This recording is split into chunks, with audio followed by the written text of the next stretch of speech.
अस्सलामु अलैकुम वरहमतुल्लाहि वबरकातुहू। तहज्जुद की नमाज़ का तरीक़ा, तहज्जुद की नमाज़ का वक्त, तहज्जुद की नमाज़ कैसे पढ़ी जाएगी, कितनी रकातें, कौन सी सूरतें, सही वक्त क्या है, क्या तहज्जुद के लिए सोना ज़रूरी है, ये वो सारे क्वेश्चंस हैं जो आप लोगों के माइंड में रहते हैं। मैं जब भी अपने मुसलमान भाइयों और बहनों को तहज्जुद पढ़ने के लिए कहता हूँ तो मैंने देखा है कि ये वो क्वेश्चंस हैं जो हमारे माइंड में रहते हैं। तो आज मैं इन्हीं क्वेश्चंस को आप लोगों के क्लियर करने जा रहा हूँ। तहज्जुद की नमाज हर प्रॉब्लम का सॉल्यूशन है। अगर आपकी कोई भी प्रॉब्लम है, रिश्ते नहीं आ रहे हैं, कारोबार नहीं चल रहा है, बीमारी दूर नहीं हो रही है, नुकसान हो रहा है, कोई और उलझन है, किसी भी तरह की परेशानी है, आप तहज्जुद की नमाज में उठें, तहज्जुद की नमाज पढ़ें और अल्लाह से 10 मिनट खूब रो रो कर, गिड़गिड़ा कर अल्लाह से खूब दुआ मांगे, खूब दुआ मांगे।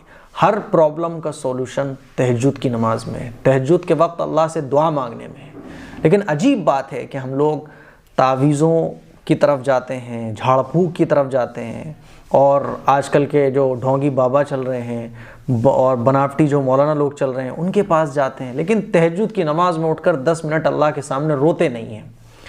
याद रखिएगा, अगर किसी भी तरह की प्रॉब्लम है आप तहज्जुद की नमाज में उठें, अल्लाह से मांगें। अल्लाह ताला उस वक्त फरमाता है जब कोई तहज्जुद की नमाज़ पढ़ के अल्लाह से दुआ मांगता है तो अल्लाह ताला अपने फ़रिश्तों के सामने ये बात फरमाता है कि मेरे बंदे ने बड़ी उम्मीद से तहज्जुद की नमाज़ पढ़कर मुझसे मांगा है। जब पूरी दुनिया सो रही है ये उठ के मुझसे मांग रहा है, गवाह रहो मैंने इसको वो सब कुछ दिया जो ये चाहता है, मैंने इसको वो सब कुछ दिया जो इसके लिए बेहतर है। हमें तहज्जुद की नमाज़ पढ़ना चाहिए। अब तहज्जुद की नमाज़ का तरीक़ा क्या है? तहज्जुद की नमाज़ का तरीक़ा बड़ा आसान है। आप तहज्जुद के वक्त उठें और तहज्जुद का तरीक़ा बिल्कुल जैसे हम और नमाज़ें पढ़ते हैं, नफली नमाज़ें पढ़ते हैं ना, ऐसे ही तहज्जुद की नमाज़ पढ़ी जाती है। 2-2 रकात करके आप जितने आपके लिए आसानी हो उतनी रकात आप पढ़ सकते हैं। 2-2 रकात करके 4 रकात पढ़ लें, 6 रकात पढ़ लें, 8 रकात पढ़ लें, 10 पढ़ लें, 12 पढ़ लें, जितनी आप पढ़ सकते हो आसानी के साथ। हमारे आका सल्लल्लाहु अलैहि वसल्लम की जो आदत थी वो 8 रकात पढ़ने की थी, तो हम चाहें तो 8 भी पढ़ सकते हैं। और हुज़ूर अलैहिस्सलातु वस्सलाम बाज़ दफ़ा 12 रकात भी पढ़ा करते थे, लेकिन आम आदत जो हुज़ूर अलैहिस्सलातु वस्सलाम की थी वो 8 रकात की थी।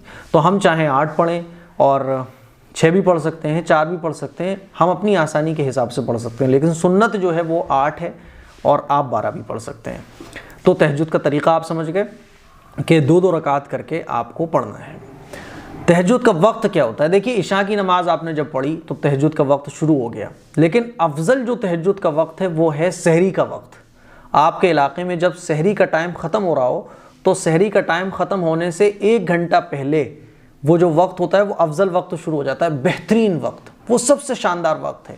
तो बेहतर तो यही है कि उसी वक्त तहज्जुद पढ़ी जाए, यानी सहरी का टाइम ख़त्म होने से 1-2 घंटे पहले आप तहज्जुद की नमाज़ पढ़ें, वो है अफजल टाइम।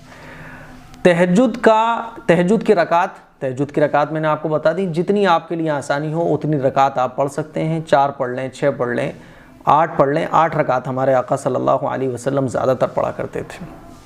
तहज्जुद कैसे पढ़ें? आप अल्लाह अकबर कहकर 2 रकात की नियत बांध लें। आप इकट्ठी, आपको अगर 6 रकात पढ़नी है तो आप इकट्ठी 6 रकात की भी नियत कर सकते हैं। नियत करता हूँ मैं 6 रकात नमाज, नियत करता हूँ मैं 8 रकात नमाज तहज्जुद की नफल, वास्ते अल्लाह ताला के मुँह मेरा काबे शरीफ की तरफ, अल्लाह अकबर। ज़बान से नियत कर लें तो ठीक है, ना करें तो भी कोई दिक्कत नहीं है। फिर आप अल्लाह अकबर कहकर नियत बांध दें, सुबहानकल्लाह पढ़ें, अलहम्दु शरीफ पढ़ें। अलहम्दु शरीफ पढ़ने के बाद कोई भी सूरत आप मिला दें जो आपको याद हो। 1 रकात कंप्लीट कर लें, फिर दूसरी रकात भी इसी तरह से कंप्लीट कर लें। इस तरह से आप 2 रकात करके आप सलाम फेरें, फिर 2 रकात पढ़ें, फिर 2 रकात पे सलाम फेरें। 2 रकात करके आप 6, 8 जितनी भी रकात आपको पढ़नी है उतनी रकात पढ़ सकते हैं। तहज्जुद की नमाज में कौन सी सूरतें पढ़ना चाहिए? जो सूरत आप चाहें वो सूरतें आप पढ़ सकते हैं। आपको 4 सूरतें याद हैं तो आप पहली रकात में 1 सूरत, दूसरी में दूसरी सूरत, तीसरी में तीसरी, चौथी में चौथी। अगर आपको 2 ही सूरतें याद हैं तो कोई बात नहीं है, पहली रकात में 1 सूरत, दूसरी रकात में दूसरी सूरत, तो कोई सी भी सूरत आप पढ़ सकते हैं।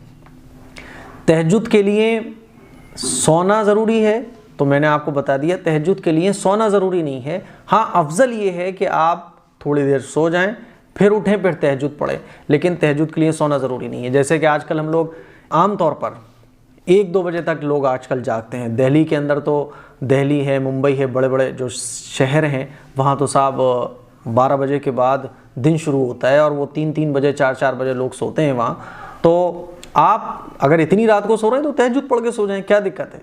तो तहज्जुद के लिए सोना ज़रूरी नहीं है। हाँ, अफजल ये है कि तहज्जुद के लिए आप पहले सो जाएं, फिर उठें, फिर तहज्जुद पढ़ें।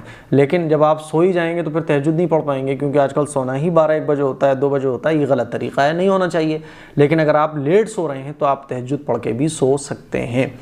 तो ये तहज्जुद का पूरा तरीका है। तहज्जुद की नमाज़ पढ़िए और अल्लाह से मांगिए। मुझे भी अपनी दुआओं में याद रखिएगा। इस क्लिप को शेयर करें। अस्सलामु अलैकुम वरहमतुल्लाहि वबरकातुहू।